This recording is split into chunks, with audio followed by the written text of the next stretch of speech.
ये बात सुनकर आपको थोड़ा शॉक लगेगा, बट रियलिटी इज डिफरेंट। कभी भी अपने दोस्तों पर ब्लाइंडली ट्रस्ट मत करना।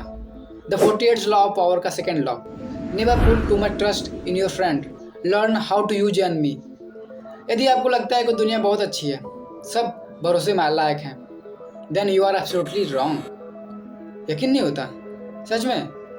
चलिए फिर एग्जाम्पल देकर समझा देता हूँ आपको। आपको क्या लगता है फेसबुक मार्क जकरबर्ग ने बनाया था? And this is not right. यह आइडिया उन्होंने अपने दोस्त से चुराया था, जो कि लीगली प्रूवन है। 2008 में इसी कारण उनको $65 बिलियन पे करना पड़ा। और तो और स्टार्टिंग में फेसबुक के को फाउंडर उनके दोस्त ही थे, but later on Facebook growth होते ही उसे निकाल दिया गया ताकि पूरा कंट्रोल मार्क जकरबर्ग अपने हाथ में ले सके, जो कि एब्सोल्युटली मैच करता है द 48 लॉ ऑफ पावर के सेकेंड लॉ से। अकॉर्डिंग टू सेकेंड लॉ, कभी भी अपने दोस्त पर ब्लाइंडली ट्रस्ट मत करना, क्योंकि आपको ग्रोथ देखकर आपसे जलसी होकर कभी भी धोखा दे सकते हैं। अब मैं शॉर्ट वीडियो में बहुत ज़्यादा समझा नहीं सकता, लॉन्ग वीडियो के लिए हमारा चैनल सब्सक्राइब कर सकते हैं।